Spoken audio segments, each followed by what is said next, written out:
Welcome to Chinese History and Mythology.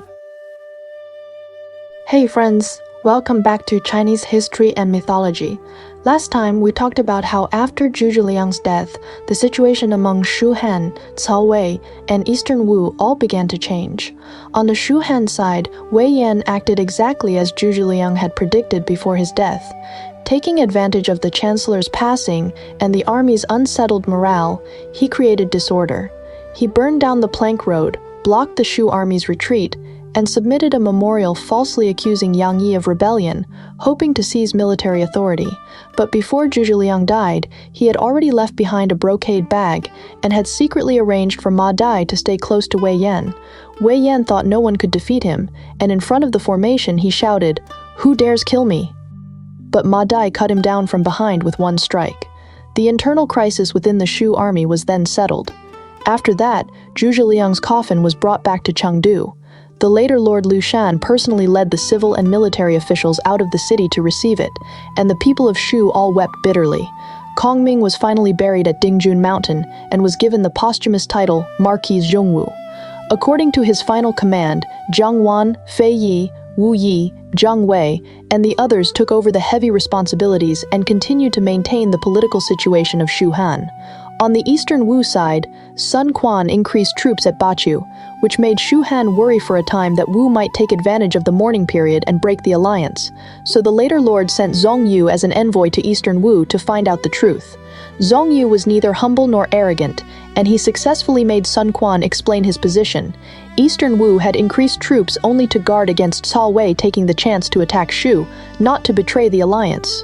Sun Quan even broke an arrow as an oath, showing that the Wu-Shu alliance would not change. On the Cao Wei side, Sima Yi first pacified Gongsun Yuan's rebellion in Liaodong and once again proved his military ability. Before long, the Wei ruler Cao Rui became seriously ill and entrusted the young Cao Fang to Cao Shuang and Sima Yi, asking them to govern together. After Cao Rui died, Cao Fang came to the throne. On the surface, Cao Shuang and Sima Yi held power together, but in reality, the struggle for power inside Cao Wei had already begun.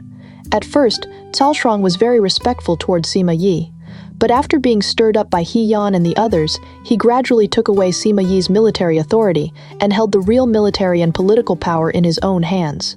Sima Yi saw that the situation was unfavorable, so he pretended to be seriously ill, withdrew to his home, and secretly waited for an opportunity. In order to test whether Sima Yi's illness was real or false, Cao Shuang sent Li Sheng to visit him. Sima Yi deliberately pretended to be deaf, gravely ill, and close to death, deceiving Li Sheng. After Li Sheng returned, he told Cao Shuang that Sima Yi was already beyond recovery and no longer worth worrying about. Cao Shuang was delighted after hearing this, and completely lowered his guard from then on. Before long, Cao Shuang took the Wei ruler Cao Fang, along with his own brothers and trusted followers, out of the city to go Pingling to offer sacrifices to the late emperor.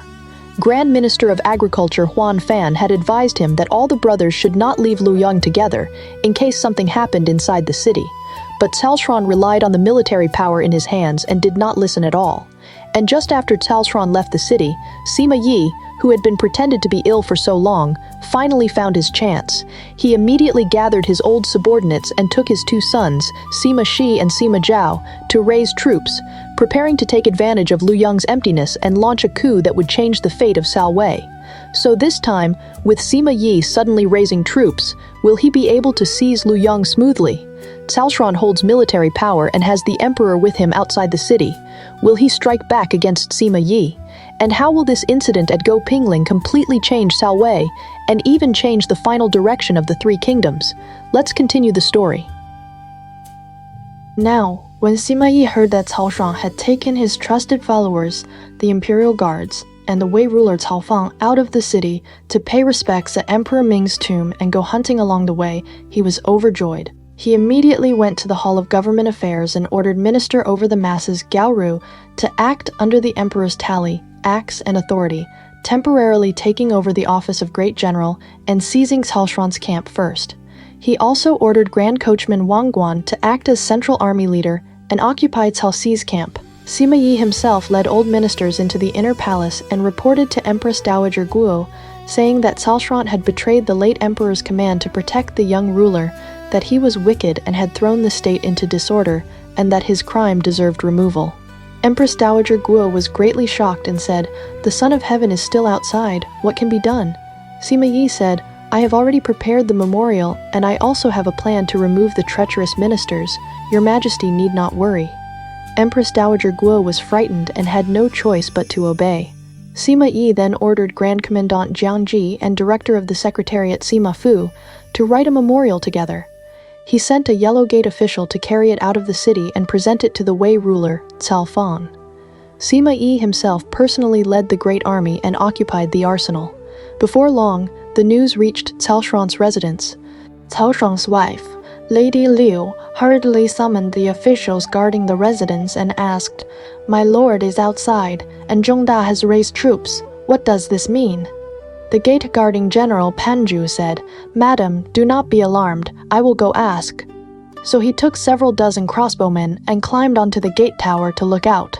Just then, Sima Yi was leading troops past the front of the residence. Panju ordered his men to shoot arrows down at him, and for a moment Sima Yi could not pass. The Deputy General Sun Can stopped him from behind and said, "The Grand Tutor is acting for the great affairs of the state. Do not shoot arrows." Only after he stopped him 3 times did Panju stop firing. Sima Zhao protected Sima Yi as he passed, then led troops out of the city and stationed them by the Luo River, guarding the pontoon bridge. Now, Lu Ji, an army Sima under Cao Shuang, saw that something had changed in the city, so he went to consult army advisor Xin Chang. "Now that Zhengda has created this change, what should we do?" Xin Chang said, "We can take our own troops and leave the city to see the Son of Heaven." Xin Chang returned to the rear hall. His elder sister, Xin Xianying, saw that he looked panicked and asked him the reason. Xin Chang said, "The Son of Heaven is outside, but the Grand Tutor has closed the city gates. I fear he means to rebel." Xin Xianying said, "Sima Gong may not be rebelling. He only wants to kill General Cao." Xin Chang was shocked. "We still do not know how this matter will turn out," Xin Xianying said. "General Cao is no match for Sima Gong. He will surely fail." Xin Chang then asked, "Sima Lu has asked me to leave the city with him. May I go?" Xin Xianying said, "Keeping one's duty is the great righteousness of being human. When someone is in danger, even outsiders will feel pity and offer help. If one receives a salary but abandons his duty at the moment of danger, there is nothing more unlucky than that." Xin Chang listened to her. So he and Lu Ji led several dozen cavalry, broke through the checkpoints, and forced their way out through the gate. Someone reported this to Sima Yi. Sima Yi worried that Huan Fan might also escape, so he quickly sent someone to summon him. Huan Fan discussed the matter with his son. His son said, "The Son of Heaven's carriage is outside. It would be better to leave Luyang through the south and catch up with the Son of Heaven." Huan Fan listened, mounted his horse, and came to Pingchang Gate. The gate was already closed, and the gatekeeper was his former subordinate, Si Fan. Huan Fan took a bamboo tablet from his sleeve and said, "The Empress Dowager has issued an edict. Open the gate at once." Si Fan said, "Please show the edict for inspection." Huan Fan scolded him, "You are my old subordinate. How dare you act like this?" Si Fan had no choice but to open the gate and let him leave the city. After Huan Fan left the city, he shouted back to Si Fan, "The Grand Tutor has rebelled. Hurry and follow me." Si Fan was shocked, but Huan Fan was already too far away to catch. When the news reached Sima Yi was greatly shocked and said, "Huan Fan, that wise bag has escaped. What can we do?" Jiang Ji said, "A dull horse still longs for the beans in its stable. Ordinary people only care about the comfort right in front of them. Even if Huan Fan has gone, Cao Shuang may not be able to accomplish anything great." Only then did Sima Yi feel slightly at ease. So Sima Yi summoned Su Yun and Chen Tai and said, "You two go see Cao Shuang and tell him that the Grand Tutor has no other intention. He only wants to remove military authority from the brothers." The two accepted the order and left. Sima Yi then summoned Palace Colonel Yin Daimu, ordered Jiang Ji to write a letter and give it to him, and instructed him, "You have a good relationship with Cao Shuang, so you can take on this task. When you see Cao Shuang, tell him that Jiang Ji and I swear by the Luo River that this is only about military authority and there is no other intention." Yin Daimu also accepted the order and left. Meanwhile, Cao Shuang was flying hawks, chasing hounds, and enjoying the hunt when someone suddenly reported, "Something has changed in the city. The Grand Tutor has submitted a memorial." Cao Shuang was greatly shocked and almost fell from his horse. The Yellow Gate official held the memorial and knelt before the Son of Heaven. Cao Shuang took the memorial and had a close minister read it aloud to him. The general meaning of the memorial was, "Your servant Sima Yi returned from Liaodong in the past, and the late emperor held your servant's arm and entrusted the affairs after his death to me.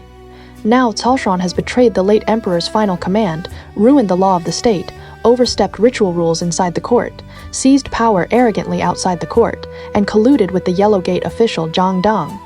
He watches the emperor, divides the empress dowager from the Son of Heaven, and makes the whole realm fearful and unsettled.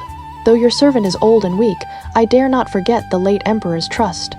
Grand Commandant Jiangji, director of the Secretariat Sima Fu, and the others all believed that Cao Shuang brothers should not hold military power. "I have already reported this to Yangning Palace, and by the Empress Dowager's command, I dismiss Cao Shuang, Cao Si, and Cao Xuan from their military authority and offices, and order them to return home and live there. If they dare remain and refuse to withdraw, they will be dealt with according to military law. Though ill, your servant personally leads troops and is stationed at the pontoon bridge over the Luo River, respectfully awaiting your majesty's judgment." After the Wei ruler Cao Fang heard this, he asked Cao Shuang, "The Grand Tutor's memorial is like this. How do you plan to handle it?" Cao Shuang was at a loss and looked back at his two younger brothers, saying, "What can we do?" Cao Si said, "This unworthy younger brother once advised elder brother, but elder brother would not listen, and that is why today's disaster has come. Sima Yi is deeply cunning. Even Cao Ming could not defeat him, let alone us brothers. It would be better to bind ourselves and go see him. Perhaps we may still escape death." As they were speaking, Lu Ji and Xin Chong arrived and reported, "The city is guarded as tightly as an iron barrel, and the Grand Tutor has also led troops to occupy the Luo River pontoon bridge. I fear we cannot return. A great plan should be decided early." Before long, Grand Minister of Agriculture Huan Fan arrived on a fast horse and said to Cao Shuang, "The Grand Tutor has already launched a coup. General, why not ask the Son of Heaven to go to Zudu and gather troops from outside to punish Sima Yi?" Cao Shuang said, "Our whole families are inside the city. How can we go elsewhere for help?" Huan Fan said urgently, "Even ordinary people seek survival when they meet danger. Now my lord is beside the Son of Heaven and can command the whole realm. Who would dare refuse? How can you throw yourself into a place of death? From here to Zudu, it can be reached in one night. The grain and supplies in Zudu are enough to last for several years, and south of Luoyang, my lord also has troops in your other camps. With one call, they will arrive. I have also brought the Great Marshal's seal here. My lord must act immediately. If you delay, it will be too late." Cao Shuang only hesitated and shed tears, saying, "Do not rush me. Let me think a little longer." After a while, Su Yin and Chen Tai also arrived and reported, "The Grand Tutor only believes that the general's power is too great and wants to remove military authority. He has no other intention. General, you may return to the city early." Cao Shuang was silent. Then Yin Damu also arrived and said, "The Grand Tutor swore by the Luo River that he has no other intention. Grand Commandant Zhang's letter is also here. As long as the general gives up military authority, you may return to your residence." After hearing this, Cao Shuang gradually believed him. Huan Fan again advised urgently, "The situation is already dangerous. You must not listen to outsiders and walk into death yourself." But Cao Shuang still could not make up his mind. That night, he held a sword in his hand, sighing again and again, and shed tears from dusk until dawn, still unable to decide. Huan Fan entered the tent and urged him, "My lord has thought for a whole day and night. How can you still not decide?" Cao Shuang threw down the sword and sighed, "I will not raise troops. I would rather give up my office. As long as I can live as a rich man, that is enough." Huan Fan cried loudly, left the tent, and said, "Cao Zidan was proud of his wisdom and strategy. Who would have thought that his sons would be a herd of pigs?" Su Yun and Chen Tai advised Cao Shuang to first hand over his official seals and tallies. Cao Shuang ordered someone to send the seals. His registrar Yang Zong grabbed the seal ribbons and cried, "My lord, if you give up military power today, bind yourself and surrender, you will surely not escape being killed at the Eastern market." "But," Cao Shuang said, "the Grand Tutor will surely not break his word to me." So Cao Shuang gave the seals and ribbons to Su Yin and Chen Tai, sending them first to Sima Yi. When the soldiers and generals saw that their commander had lost his seals, they immediately scattered. Only a few mounted officials remained beside Cao Shuang. When they reached the pontoon bridge, Sima Yi sent an order for the 3 Cao Shuang brothers to return first to their private homes, while everyone else was to be detained and await the emperor's command. When Cao Shuang and the others entered the city, there was not even a single attendant at their side. Huan Fan also came to the pontoon bridge. Sima Yi sat on his horse, pointed at him with his horsewhip, and asked, "Grandee Huan, why did you do this?" Huan Fan lowered his head and said nothing, then went straight into the city. Sima Yi then asked the Wei ruler Cao Fang to break camp, and they returned to Luoyang together. After the Cao Shuang brothers returned home, Sima Yi had their residence gates locked with large locks and ordered 800 households of residents to surround and guard the mansion. Cao Shuang felt gloomy and troubled. Cao Si said, "Now our household is short of grain. Elder brother can write a letter to the Grand Tutor and borrow grain. If he is willing to lend us grain, that will show he has no intention of harming us." So, Cao Shuang wrote a letter and sent it. After Sima Yi read it, he sent 100 hu of grain. Cao Shuang was delighted and said, "Sima Gong truly has no intention of harming me." From then on, he no longer worried. Now, when Sima Yi heard that Cao Shuang had taken his trusted followers, the imperial guards and the Wei ruler Cao Fang, out of the city to pay respects at Emperor Ming's tomb and go hunting along the way, he was overjoyed. He immediately went to the Hall of Government Affairs and ordered Minister over the Masses Gao Ro to act under the emperor's tally, axe, and authority, temporarily taking over the office of Great General and seizing Cao Shuang's camp first. He also ordered Grand Coachman Wen Guang to act as central army leader and occupy Cao Si's camp. Sima Yi himself led old ministers into the inner palace and reported to Empress Dowager Guo, saying that Cao Shuang had betrayed the late emperor's command to protect the young ruler, that he was wicked and had thrown the state into disorder, and that his crime deserved removal. Empress Dowager Guo was greatly shocked and said, "The Son of Heaven is still outside. What can be done?" Sima Yi said, "I have already prepared the memorial, and I also have a plan to remove the treacherous ministers. Your Majesty need not worry." Empress Dowager Guo was frightened and had no choice but to obey. Sima Yi then ordered Grand Commandant Zhang Ji and Director of the Secretariat Sima Fu to write a memorial together. He sent a Yellow Gate official to carry it out of the city and present it to the Wei ruler Cao Fang. Sima Yi himself personally led the great army and occupied the arsenal. Before long, the news reached Cao Shuang's residence. Cao Shuang's wife, Lady Liu, hurriedly summoned the officials guarding the residence and asked, "My lord is outside, and Zhong Da has raised troops. What does this mean?" The gate-guarding general Pan Zhu said, "Madam, do not be alarmed. I will go ask." So he took several dozen crossbowmen and climbed onto the gate tower to look out. Just then, Sima Yi was leading troops past the front of the residence. Pan Zhu ordered his men to shoot arrows down at him, and for a moment, Sima Yi could not pass. The Deputy General Sun Qian stopped him from behind and said, "The Grand Tutor is acting for the great affairs of the state. Do not shoot arrows." Only after he stopped him 3 times did Pan Zhu stop firing. Sima Zhao protected Sima Yi as he passed, then led troops out of the city and stationed them by the Luo River, guarding the pontoon bridge. Now, Lu Ji, an army Sima under Cao Shuang, saw that something had changed in the city, so he went to consult army advisor Xin Chang. "Now that Zhong Da has created this change, what should we do?" Xin Chang said, "We can take our own troops and leave the city to see the Son of Heaven." Xin Chang returned to the rear hall.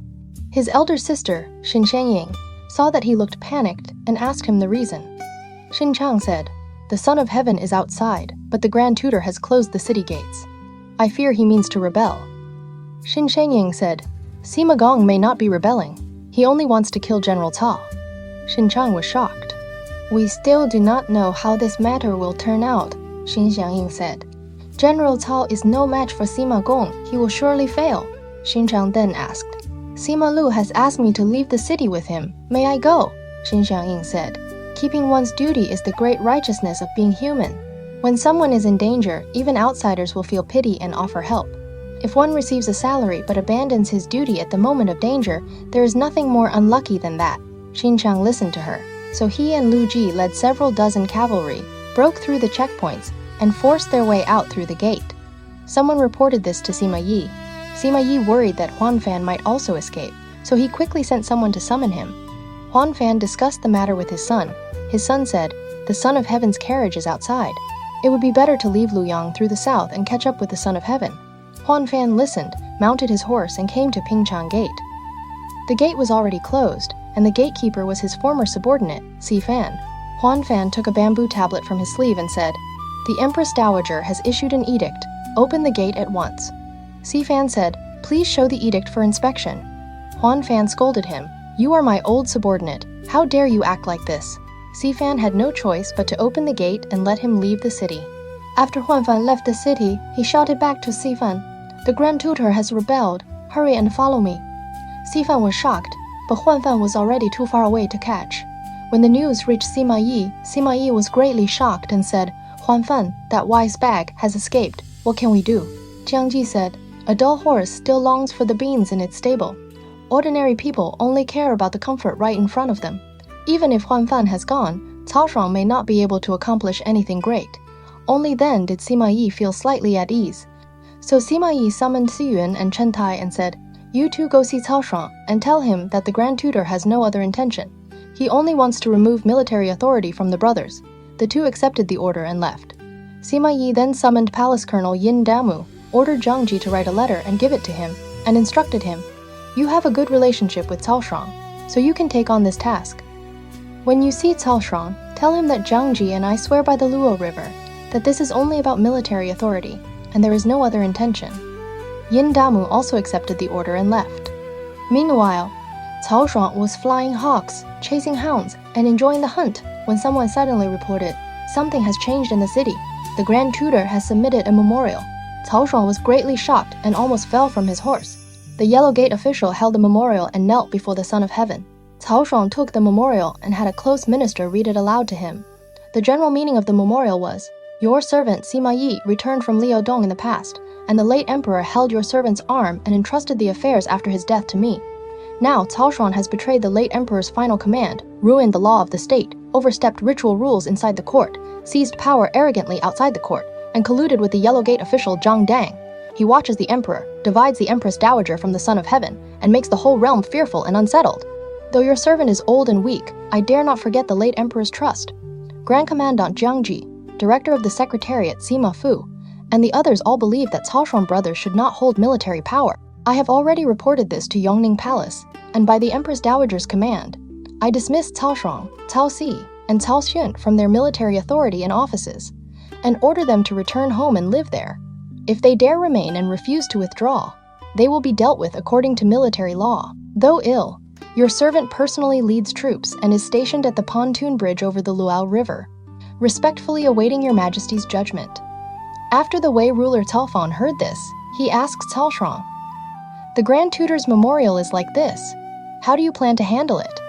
Cao Shuang was at a loss and looked back at his two younger brothers, saying, "What can we do?" Cao Xi said, "This unworthy younger brother once advised elder brother, but elder brother would not listen, and that is why today's disaster has come. Sima Yi is deeply cunning. Even Kong Ming could not defeat him, let alone us brothers. It would be better to bind ourselves and go see him. Perhaps we may still escape death." As they were speaking, Lu Jie and Xin Chang arrived and reported, "The city is guarded as tightly as an iron barrel, and the Grand Tutor has also led troops to occupy the Luo River pontoon bridge. I fear we cannot return. A great plan should be decided early." Before long, Grand Minister of Agriculture Huan Fan arrived on a fast horse and said to Cao Shuang, "The Grand Tutor has already launched a coup. General, why not ask the Son of Heaven to go to Zudu and gather troops from outside to punish Sima Yi?" Cao Shuang said, "Our whole families are inside the city. How can we go elsewhere for help?"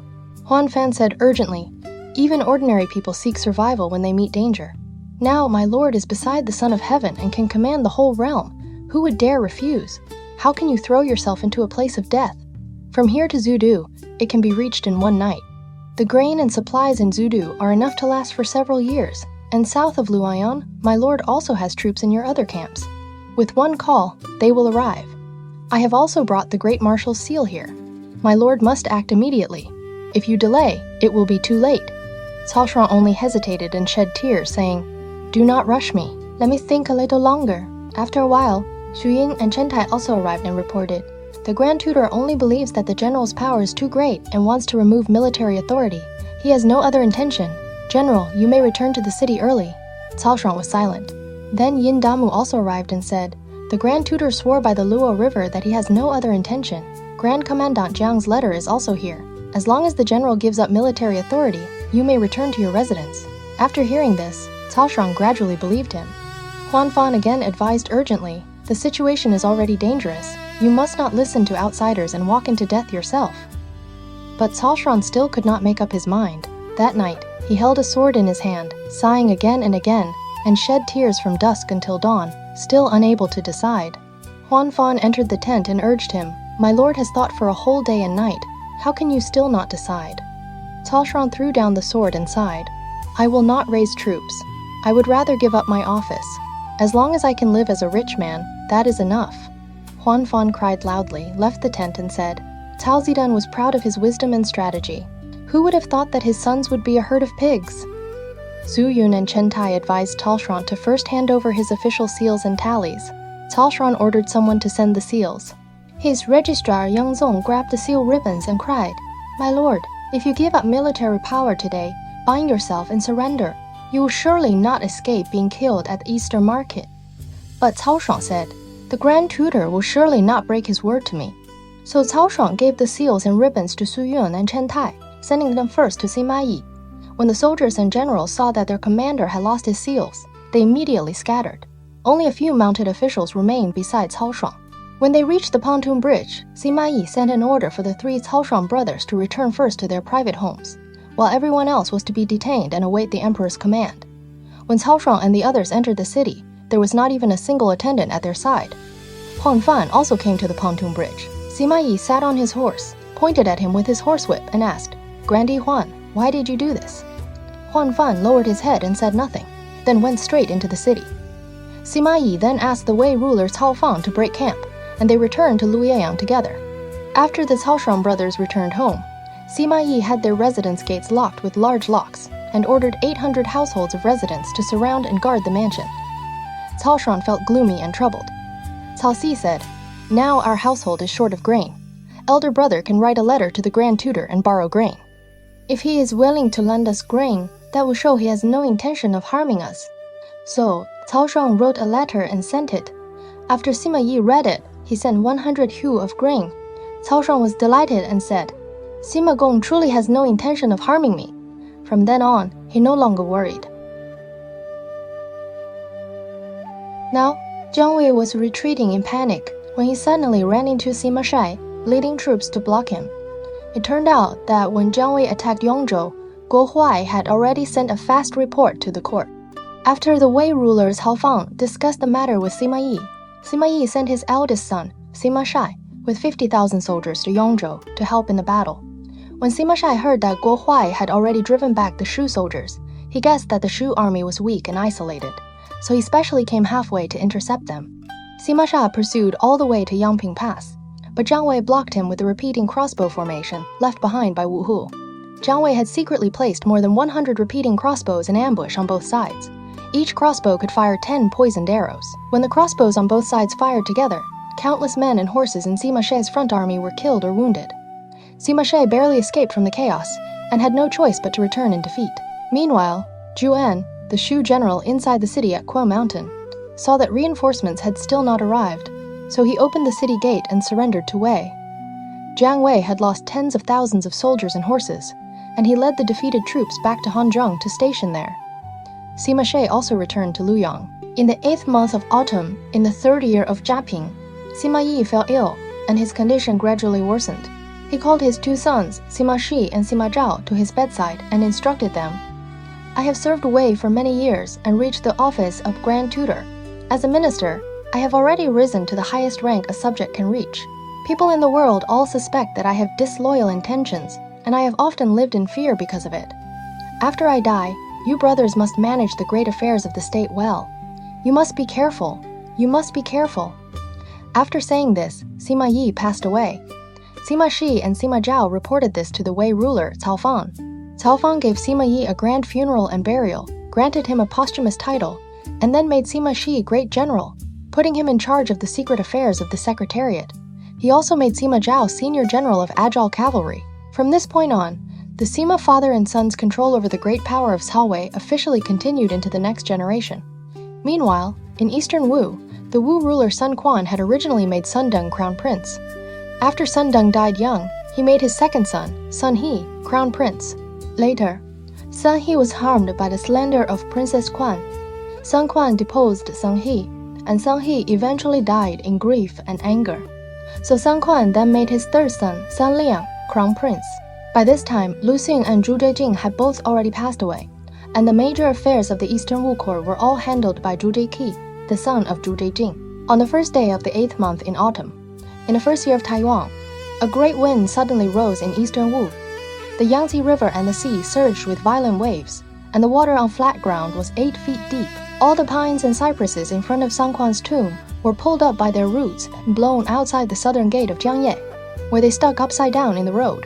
Sun Quan was frightened by this and fell ill. By the 4th month of the next year, his illness had become serious, so he summoned Grand Tutor Zhu Zhikei and Great Marshal Lu Dai to his sickbed and entrusted the affairs after his death to them. After finishing his instructions, Sun Quan passed away. He had ruled for 24 years and died at the age of 71. Later generations wrote a poem praising him. With purple beard and green eyes, he was called a hero and made his ministers willing to serve him with loyalty. For 24 years, he built a great cause, holding the dragon-coiled, tiger-guarded land of Jiangdong. After Sun Quan died, Zhuge Ke established Sun Liang as emperor, granted a general amnesty, and changed the reign title to the first year of Jianxing.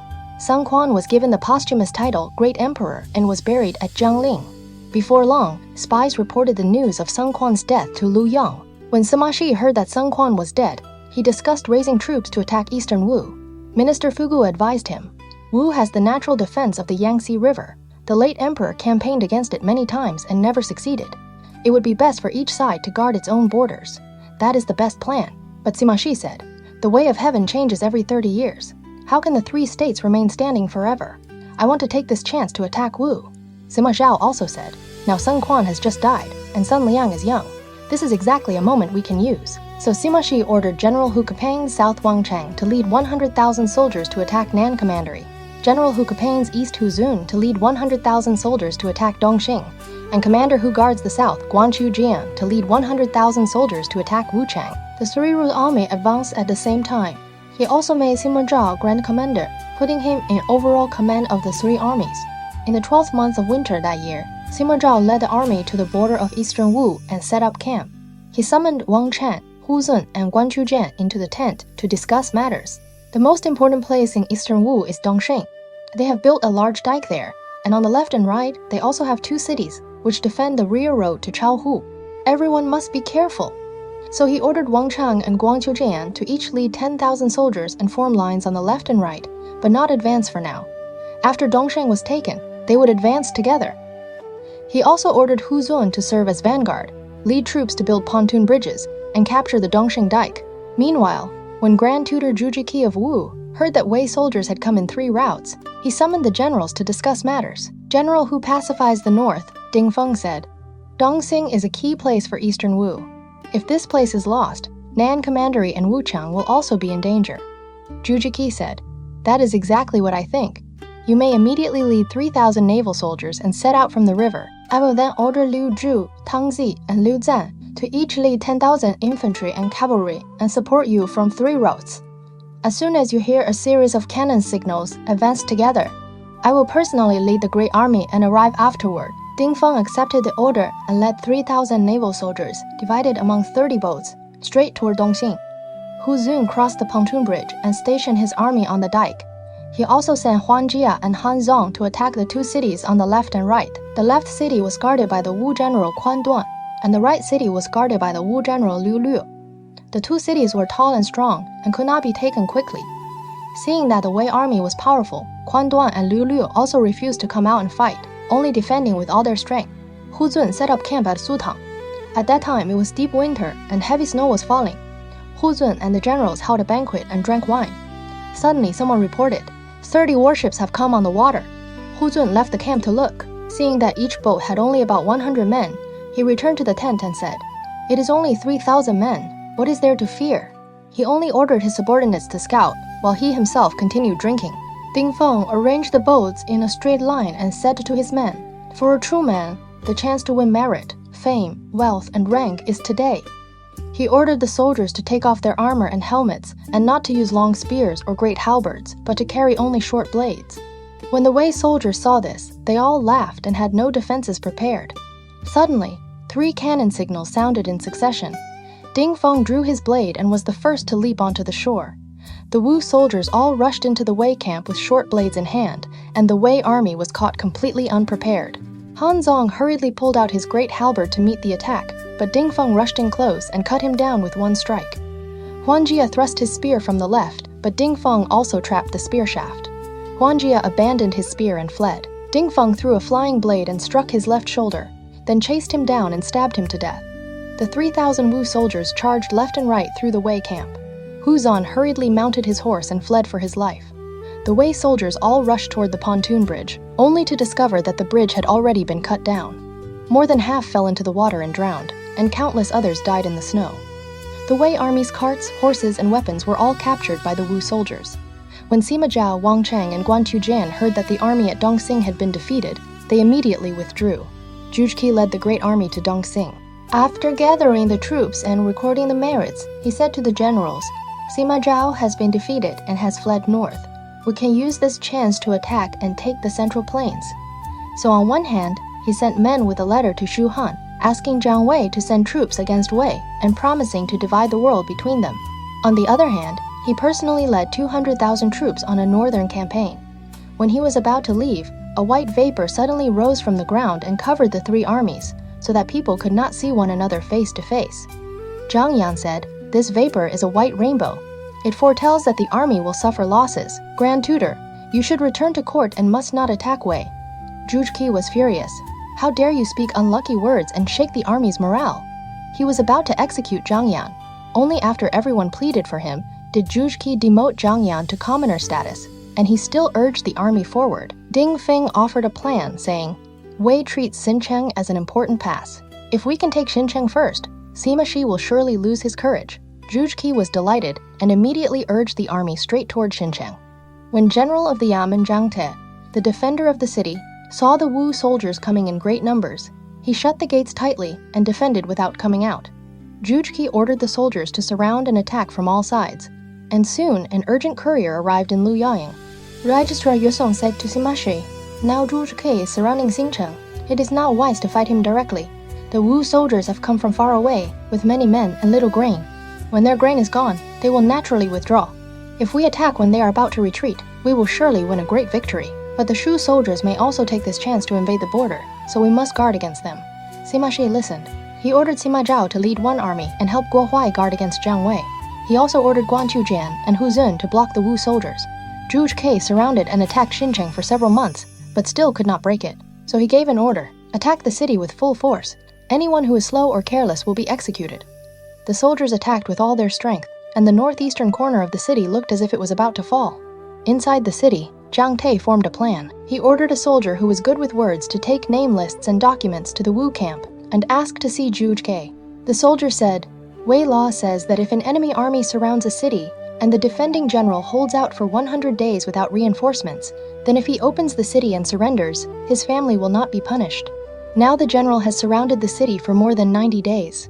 Please grant us a few more days, and my commander will lead all the soldiers and people of the city in surrender. For now, we first present the name lists." Zhuge Ke believed this was true. He pulled back his army and temporarily stopped the attack. In fact, this was Zhang Te's plan to buy time. While the Wu soldiers withdrew, he immediately tore down houses inside the city and repaired the broken walls completely. After the repairs were finished, Zhang Te climbed onto the city wall and cursed loudly. "There is still half a year of grain in my city. How could we surrender to you Wu dogs? Come and attack if you dare." Zhuge Ke was furious and urged the army to attack the city. Arrows flew wildly from the walls. Zhuge Ke was struck in the forehead by an arrow and fell from his horse. The generals hurriedly rescued him back to the camp, but his old wound reopened. The morale of the Wu army dropped, and the weather was extremely hot. So many soldiers in the army fell ill. After Zhuge Ke's wound became slightly better, he still wanted to urge the troops to attack the city. A camp official reported, "All the soldiers are sick. How can they fight again?" Zhuge Ke said angrily, "If anyone dares to say he is sick again, execute him at once." When the soldiers heard this, countless men fled. Suddenly, someone reported, Commander Kailin has taken his own troops and surrendered to Wei. Zhu Zhike was greatly shocked. He personally mounted his horse and inspected the camps. Sure enough, he saw that the soldiers' faces were yellow and swollen, and every one of them was sick. With no other choice, he had to gather the army and withdraw back to eastern Wu. Spies reported the news of the Wu army's retreat to Guanqiujian. Guanqiujian immediately moved the great army and pursued from behind. The Wu soldiers returned in great defeat. Zhu Zhike was so ashamed that he claimed to be ill and stopped attending court. The Wu ruler, Sun Liang, personally went to his residence to visit him, and the civil and military officials all went to pay respects as well. Zhu Zhike feared that the officials would discuss his defeat, so he first began to invent charges against them. Those with light crimes were sent to distant border regions, and those with heavy crimes were directly beheaded. Inside and outside the court, everyone was frightened. He also ordered his trusted followers, Zhang Yu and Zhu En, to control the imperial guards, treating the two as his own wings. Now, Sun Jun, courtesy name Ziyuan, was the great-grandson of Sun Jing, the younger brother of Sun Jian, and the son of Sun Gong. When Sun Quan was alive, he favored him deeply and allowed him to command the imperial guards. Now, when Sun Jun heard that Zhu Zhike had ordered Zhang Yu and Zhu En to take away his military authority, he was furious in his heart. Minister of Ceremonies Teng Yin had also long been on bad terms with Zhu Zhike, so he said to Sun Jun, "Zhu Zhike is arrogant and has seized power.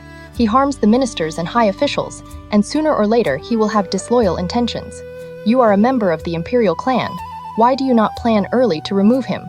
Sun Jun said, "I have long had this intention. I will enter the palace now and report it to the Son of Heaven." So Sun Jun and Teng Yin entered the palace to see the Wu ruler Sun Liang and secretly reported the matter. Sun Liang said, "When I see this man, I also often feel afraid.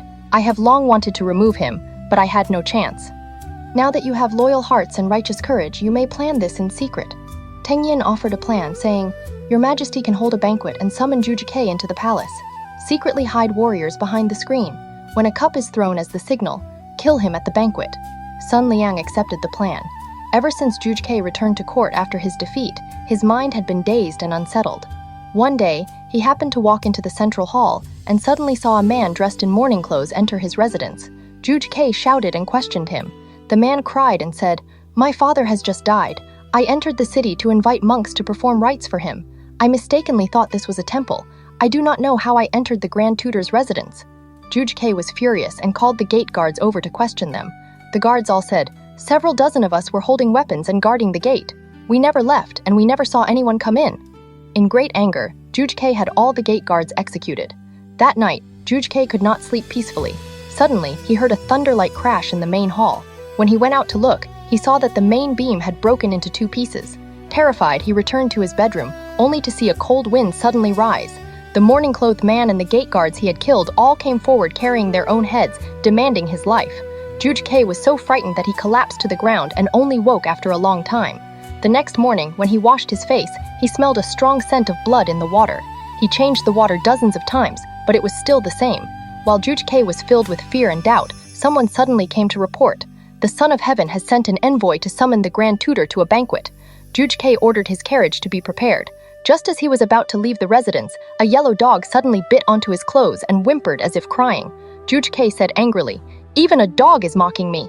He ordered men to drive the yellow dog away and rode out in his carriage. After only a few steps, he saw a white rainbow rise from the ground in front of the carriage, rushing into the sky like a strip of white silk. His trusted follower Zhang Yu came forward and whispered, "Today's banquet in the palace may bring either good or bad fortune. My lord must not enter lightly." After hearing this, Zhu Zhike ordered the driver to turn the carriage around and return to the residence. But before they had gone more than 10 steps, Sun Jun and Teng Yin rode up in front of the carriage and asked, "Grand Tutor, why are you suddenly going back?" Zhu Zhike said, "I suddenly have stomach pain and cannot see the Son of Heaven." Teng Yin said, "Because the Grand Tutor's great army has just returned, the court has not yet spoken with you face to face, so a banquet has been specially arranged to invite you. There are also important affairs of the state to discuss. Even if the Grand Tutor is unwell, you should still force yourself to go." Zhu Zhike had no choice but to obey and entered the palace together with Sun Jun and Teng Yin. Zhang Yu also followed him inside. Zhu Zhike bowed to Sun Liang, performed the proper ceremony, and took his seat. Sun Liang ordered wine to be served. Zhu Zhike felt uneasy and refused, saying, "I am ill and cannot drink wine." Sun Jun said, The Grand Tutor's residence usually has medicinal wine. We can order someone to bring it. Juj nodded and sent an attendant back to his residence to fetch the medicinal wine. Only then did he feel slightly at ease and begin drinking. After several rounds of wine, Sun Liang used an excuse and rose first to leave. Sun Jun walked below the hall, took off his long robe, changed into short clothing, with iron armor underneath, and held a sharp blade in his hand. He rushed up into the hall and shouted, "The Son of Heaven has an edict! Kill the rebel traitor!" Juj was greatly shocked. He threw his cup to the ground and tried to draw his sword to fight, but his head had already fallen. When Zhang Yu saw Sun Jun kill Juj, he swung his blade and rushed forward to fight. Sun Jun dodged aside and struck back with one slash, cutting Zhang Yu's right arm. The warriors rushed forward together, cut Zhang Yu down, and chopped him into pieces. While Sun Jun sent warriors to arrest Juj family, he also ordered men to wrap the bodies of Juj and Zhang Yu in reed mats, carry them out on a small cart, and throw them into a pit among the disorderly graves at Shizigang, south of the city. Meanwhile, Juj wife was sitting restlessly in her room when she suddenly saw a maidservant enter. She asked, "Why is there a smell of blood on you?" The maidservant suddenly rolled her eyes, gnashed her teeth, leapt up, and struck the roof beam, shouting, "I am Juj! I was murdered by the treacherous thief Sun Jun!" Juj whole family cried out in terror. Before long, troops arrived, surrounded the residence, bound every member of Juj household, old and young, and took them to the market execution ground to be beheaded and displayed. This happened in the 10th month of winter, in the 2nd year of Jianxing in Wu. Back when Juj was still alive, he saw that Juj talent was too exposed and that he was too clever, and once sighed, "This child is not someone who can preserve the family." Zhang Ji, Guanglu Grandee of Wei, had also once said to Sima Yi, "Juj will die before long." Sima Yi asked the reason, and Zhang Ji answered, "He overawes his own ruler. How can he last long?" By this time, these words had indeed come true. After Sun Jun killed Juj, the Wu ruler Sun Liang made Sun Jun chancellor, great general, and marquis of Fuchun, placing him in overall command of military affairs inside and outside the court. From then on, the great power of Eastern Wu all belonged to Sun Jun. Meanwhile, Jiang Wei received Juj letter in Chengdu, asking him to help attack Wei, so he entered court, reported to the later lord, received approval, and once again moved the great army, preparing for a northern campaign against the Central Plains. In the autumn of the 16th year of Yanshui in Shuhan, Great General Jiang Wei gathered 200,000 troops. He appointed Liao Hua and Zhang Yi as the left and right vanguards, Xiahou Ba as advisor, and Zhang Yi as the officer in charge of transporting grain. With a mighty army, he marched out of Yangping Pass and once again launched a northern campaign against Cao Wei. Before sending out the army, Jiang Wei discussed matters with Xiahou Ba. "Last time we attacked Yangzhou and returned without success. Now that we are sending troops again, the Wei army must already be prepared. General, what good advice do you have?" Xiahou Ba said. "Among all the commanderies in Longshang, only Nan'an has the most money and grain. If we take Nan'an first, we can use it as our base. Last time we failed because the Chang soldiers did not arrive in time. Now we can first send someone to Longyu to contact the Chang people, then set out from Xiying, go straight to Dongting and attack Nan'an." Zhang Wei was delighted. He then sent Shizeng with gold, silver, jewels, and shoe brocade to form friendly ties with the Chang king Midang. Midang accepted the gifts and immediately raised 50,000 troops. He appointed the Chang general Yihi Shaoge as vanguard and advanced toward Nan'an. When Guo Huai, left general of Wei, received the news, he quickly reported it to Luoyang. Sima Yi summoned the generals and asked, "Who dares go and resist the Shu soldiers?" "General who supports the state," Su Ji stepped forward and answered, "I am willing to go." Sima Yi knew very well that Su Ji was brave, so he appointed him as vanguard. He also appointed Sima Zhao as grand commander and ordered him to lead troops to Longxi to meet the enemy. The Wei army reached Dongting and happened to meet Jiang Wei. The two armies formed their battle lines. Su Ji waved his great mountain-splitting axe and rode out to challenge. From the Shu formation, Liao Hua came out first. After only a few rounds, he dragged his blade and retreated in defeat. Zhang Yi then raised his spear and came forward to fight, but after only a few rounds, he also retreated back into the formation. Su Ji took advantage of this and drove his troops forward in pursuit. The Shu soldiers were badly defeated and retreated more than 30 li. Sima Zhao gathered the troops and set up camp. Jiang Wei discussed matters with Xiahou Ba. "Su Ji is brave. We must use a plan if we want to capture him." Xiahou Ba said, "Tomorrow, we can pretend to lose and defeat him with hidden troops." But Jiang Wei said, "Sima Zhao is the son of Sima Yi. How could he not understand military methods? If he sees terrain suitable for an ambush, he surely will not pursue." Wei soldiers have repeatedly liked to cut off our grain roads. Now we can use the grain road to lure them in, and then we can kill Su Ji." So Jiang Wei secretly ordered Liao Hua and Zhang Yi to each lead troops and lie in ambush. He also ordered men to scatter iron caltrops on the road, set many deer horn barriers outside the camp, and create the appearance of preparing to defend for a long time. For several days in a row, Su Ji came to challenge, but the Shu soldiers did not come out. Scouts reported to Sima Zhao. The Shu soldiers are behind Tiaolong Mountain, using wooden oxen and flowing horses to move grain and supplies. It seems they plan to defend for a long time and only wait for the Zhang soldiers to come and support them. Sima Zhao then said to Su Ji, "In the past, we were able to defeat the Shu soldiers precisely because we cut off their grain road. Now the Shu soldiers are transporting grain behind Tiaolong Mountain. Tonight, take 5,000 soldiers and go raid their grain. The Shu army will naturally withdraw." Su Ji accepted the order. At the first watch, he led his troops to Tiaolong Mountain. Sure enough, he saw more than 200 Shu soldiers driving more than 100 wooden oxen and flowing horses, loaded with grain and supplies. With one battle cry, the Wei soldiers attacked, and Su Ji was the first to block the road. The Shu soldiers abandoned the grain and fled. Su Ji divided off half his troops to escort the grain back to camp, while he himself led the other half in pursuit. After chasing for less than 10 li, he saw carts and barriers lying crookedly across the road, blocking the way. Su Ji ordered his soldiers to dismount and remove them. Suddenly, flames rose high on both sides. He quickly reined in his horse and turned back, only to see that the narrow road behind him had also been blocked by carts and barriers, with smoke and fire rising everywhere. Su Ji charged through the flames. Then a cannon signal sounded, and Liao Hua from the left and Zhang Yi from the right attacked together. The Wei soldiers were badly defeated. Su Ji fought desperately and fled alone. Just as both man and horse were exhausted, another force appeared ahead. It was Jiang Wei. Su Ji was shocked and did not know what to do. Jiang Wei thrust his spear and stabbed down Su Ji's warhorse. Su Ji fell from the horse and was cut to death by the Shu soldiers. The half of Su Ji's troops that had been sent to escort the grain was also captured by Xiahou Ba, and all of them surrendered.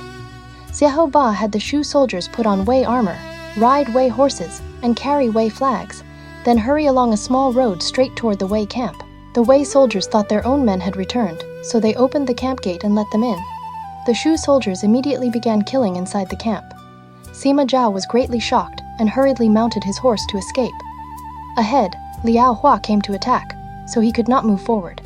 When he hurriedly retreated, Jiang Wei attacked from a small road. With no road open on any side, Sima Zhao had no choice but to lead his troops up Tialong Mountain and hold it. Tialong Mountain had only one road leading up, and all four sides were steep and hard to climb. On the mountain, there was only one spring, enough for only about 100 people to drink from. At this time, Sima Zhao had 6,000 men under him, and Jiang Wei had cut off the mountain entrance. The spring water on the mountain was not enough, and the men and horses suffered unbearably from thirst. Sima Zhao looked up to heaven and sighed. "Today, I will die here." Registrar Wang Tao advised him. In the past, Gengong was surrounded, and when he bowed before a well, sweet water came out. "General, why not follow that example?" Sima Zhao listened. He climbed to the spring at the top of the mountain and prayed. "Zhao has received the imperial command to come and repel the Shu soldiers. If I am meant to die, then let the sweet spring dry up. I will cut my own throat and die, and let my men surrender. If my life has not yet reached its end, may heaven send down sweet water and save the lives of the generals and soldiers." After he finished praying, the spring water truly poured out and did not run dry. Because of this, the men and horses did not die of thirst.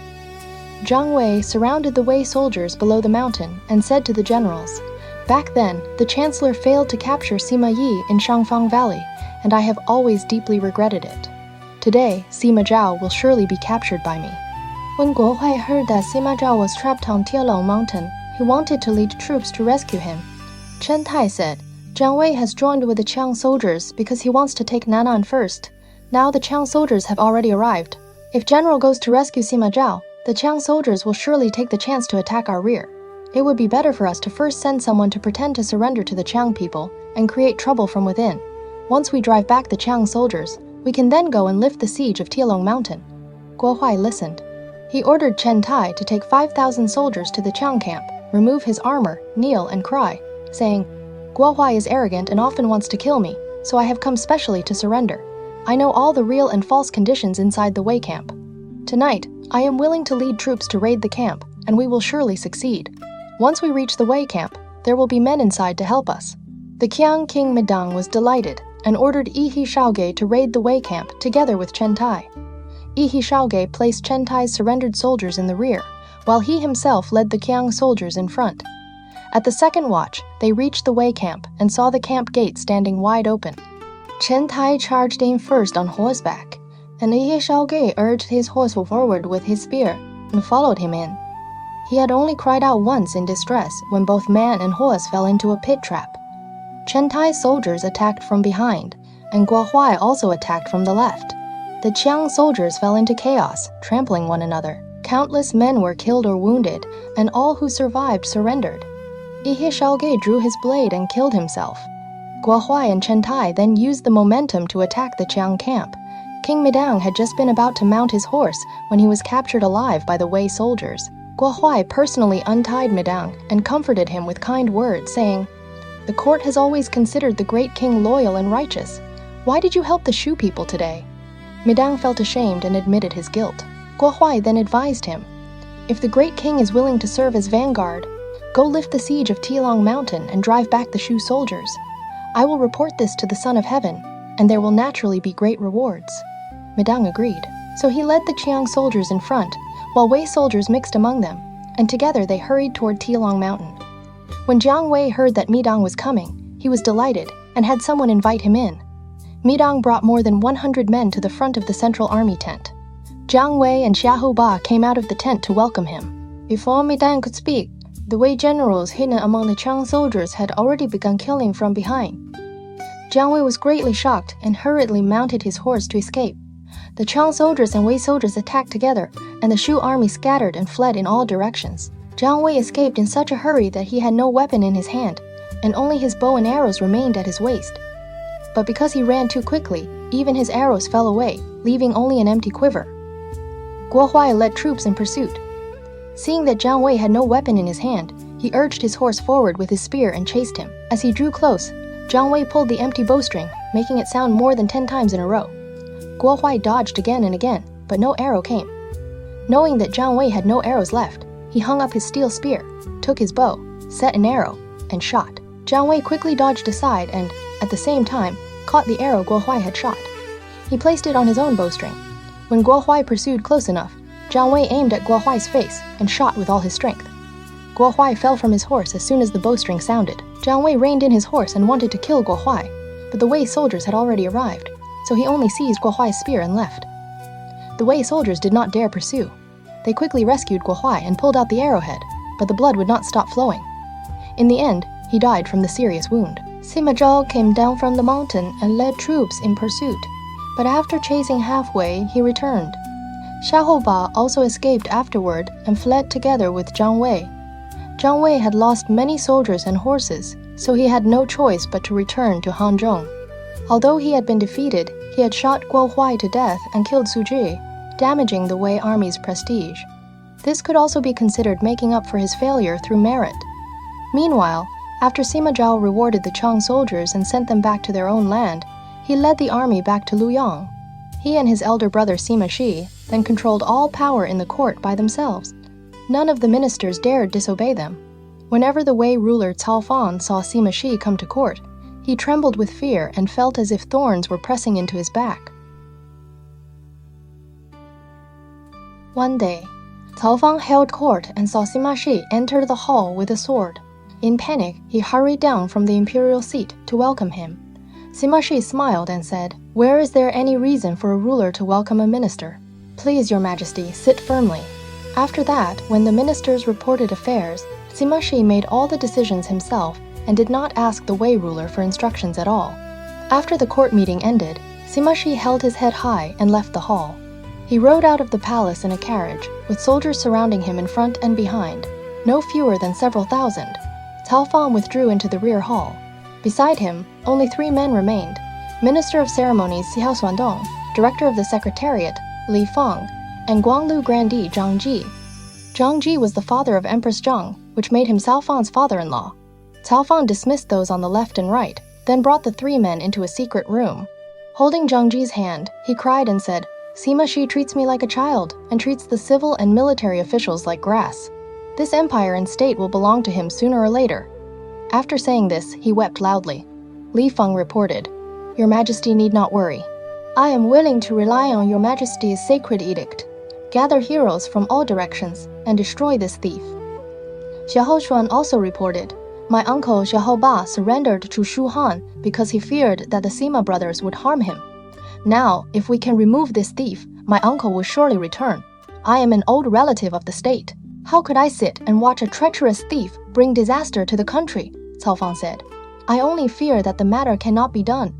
The three men cried and reported, "We are willing to join our hearts and strength, swear to die in removing the thief, and repay Your Majesty's kindness." So Cao Fang took off his dragon and phoenix undershirt, bit his finger, wrote a blood edict, and handed it to Zhang Ji. He also instructed them.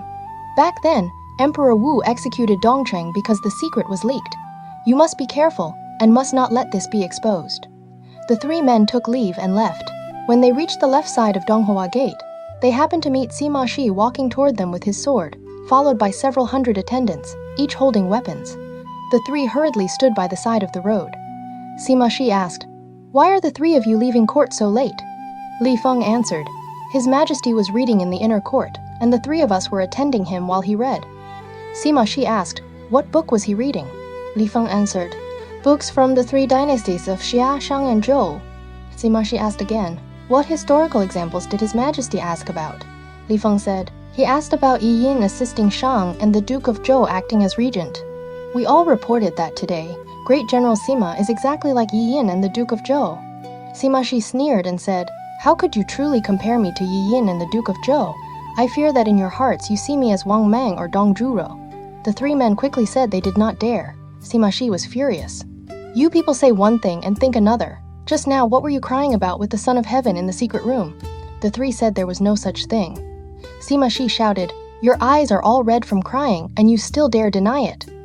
Cao Shuang knew the matter had been exposed, so he cursed fiercely. "We were crying because you, Sima Yi, overawed the ruler and are about to plot usurpation." Sima Yi was furious and ordered warriors to seize Cao Shuang. Cao Shuang rolled up his sleeves and rushed forward, wanting to strike Sima Yi, but the warriors held him down. Sima Yi ordered men to search the three of them, and sure enough, they found the dragon and phoenix undershirt on Zhang Ji. On it was written the blood edict. The blood edict said, "The Sima Yi brothers hold power together and are about to plot treason and usurpation. Now the edicts and orders of the court are not truly my will. All officials, soldiers, and officers may unite to destroy the rebel ministers and support the state. After success, titles and rewards will be greatly increased." After Sima Yi read it, he flew into a rage. "So you truly meant to harm my brothers? Heaven cannot allow this." He then ordered Cao Shuang, Li Feng, and Zhang Ji to be cut in half at the market, and their three clans to be exterminated. Even at the moment of execution, the three kept cursing without stopping. After that, Sima Yi went straight into the inner palace. Cao Fang was discussing the matter with Empress Zhang. Empress Zhang said, "There are many eyes and ears inside the palace. If this matter is exposed, it will certainly drag me down too." Before she finished speaking, Sima Yi had already entered. Empress Zhang was greatly shocked. Sima Yi pressed his hand on his sword and said to Cao Fang, "My father established your majesty as ruler, and his merit was no less than that of the Duke of Zhou. I serve your majesty, and how am I different from Yi Yin? Yet now your majesty repays kindness with hatred and wants to plot with a few petty ministers to harm my brothers. Why is this?" Cao Fang said, "I have no such intention." Sima Yi took the blood edict from his sleeve and threw it onto the ground. "Then who made this?" Cao Fang was so frightened that his soul almost left him. Trembling, he said, "This was all forced by others. How would I dare have such thoughts?" Sima Yi asked, "For falsely accusing a great minister of rebellion without cause, what crime should be added?" Cao Fang knelt and begged for mercy. "I deserve guilt. I hope the great general will forgive me," Sima Yi said. "Your Majesty, please rise. The law of the state cannot be abandoned." After saying this, he pointed at Empress Zhang and said, "She is Zhang Ji's daughter. She should be removed." Cao Fang cried loudly and begged for mercy, but Sima Yi would not listen. He ordered men to take Empress Zhang inside Donghua Gate and strangle her with white silk. The next day, Sima Yi gathered the ministers for a great meeting and said, "Now the emperor is immoral and without the way. He is close to petty men, listens to slander, blocks the path of the worthy, and his crimes are even greater than those of the Prince of Changyi in the Han dynasty. He can no longer be the ruler of the world." I respectfully follow the methods of Yi Yin and Ho Guang in removing and establishing rulers, and will set up a new ruler to protect the state and settle the world. What do you all think?" The ministers all agreed and said, "The great general is carrying out the work of Yi Yin and Ho Guang. This follows heaven and answers the people. Who would dare oppose it?" Sima Yi then entered Yongning Palace with the officials and reported to the Empress Dowager.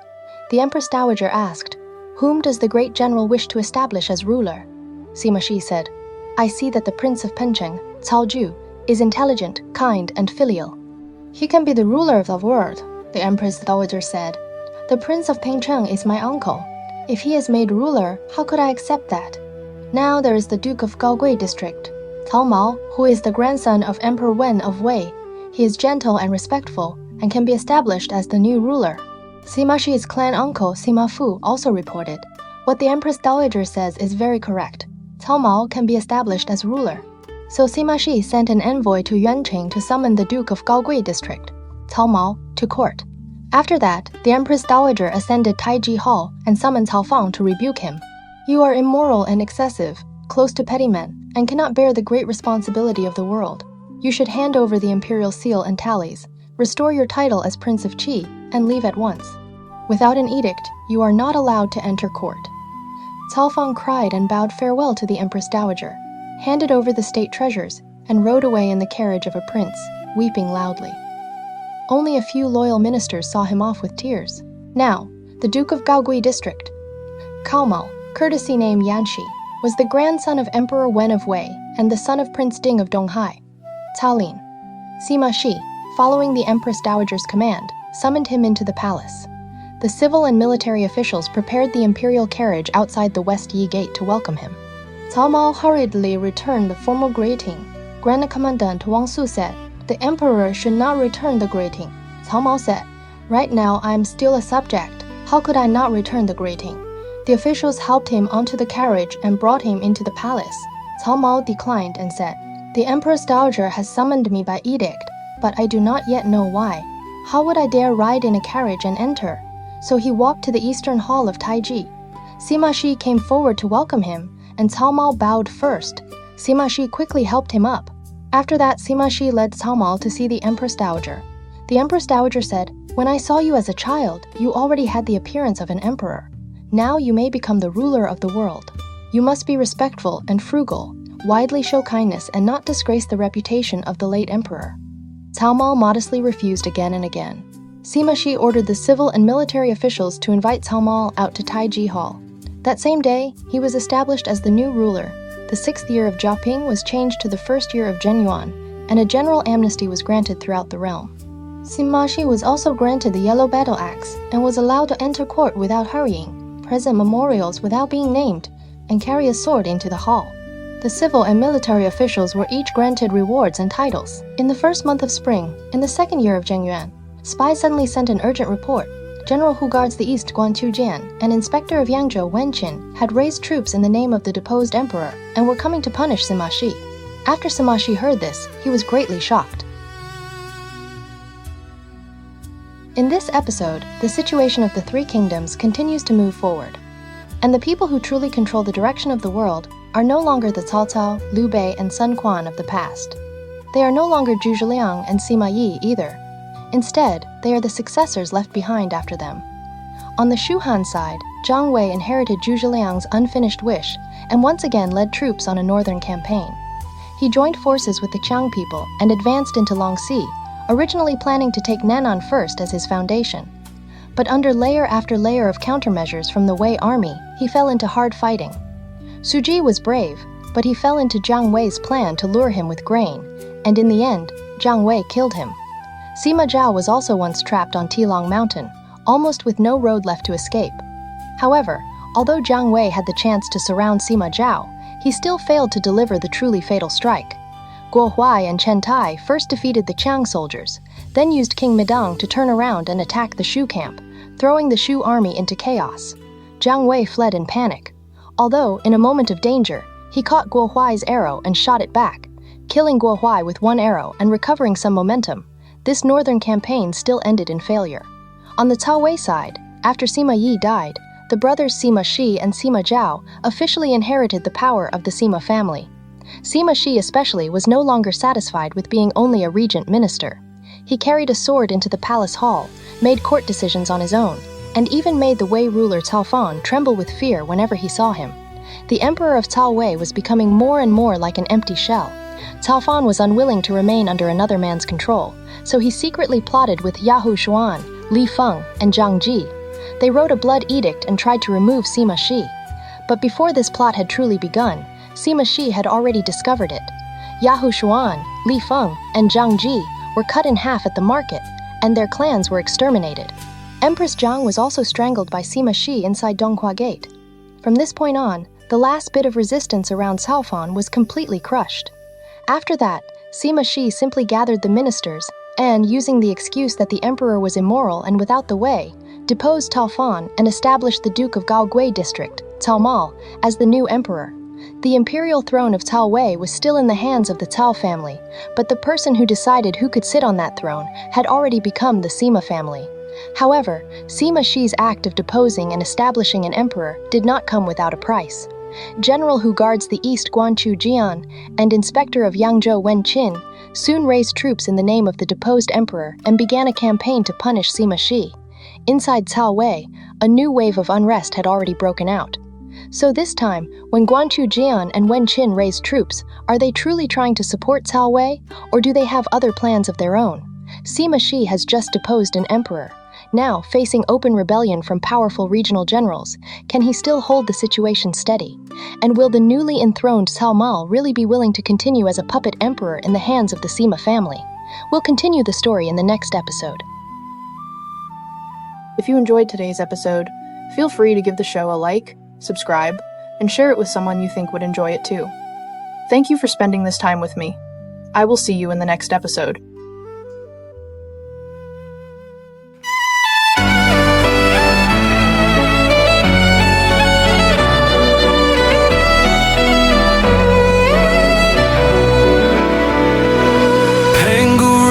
Sky in light, Nuwa healed the broken heart. Fuxi traced the world's design. Every age leaves stories bright. Yaya dynasty shaped bronze. Shang dynasty cast oracle.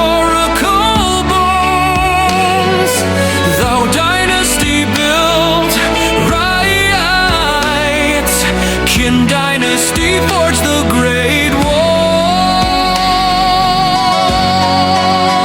Han dynasty opened Silk Road winds. Three Kingdoms dynasty turned war to tales. Qin dynasty led ink and mountains bloom. Sui dynasty carved the Grand Canal. Tang dynasty the world with art. Song dynasty raised learning's flame. Yuan dynasty swept the northern plains. Ming dynasty strengthened walls again. Qing dynasty closed an ancient end.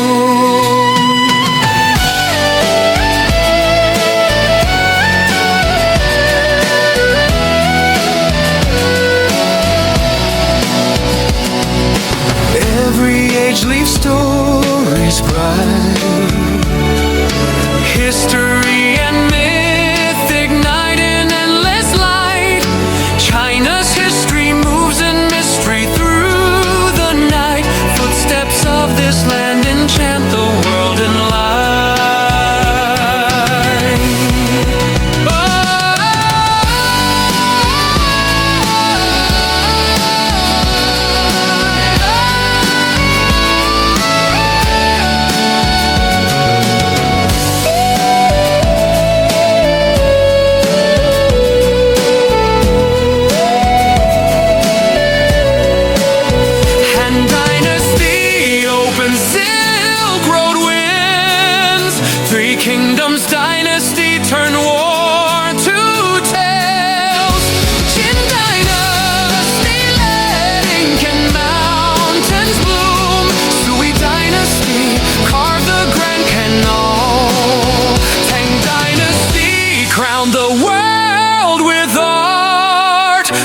dynasty raise learning's flame.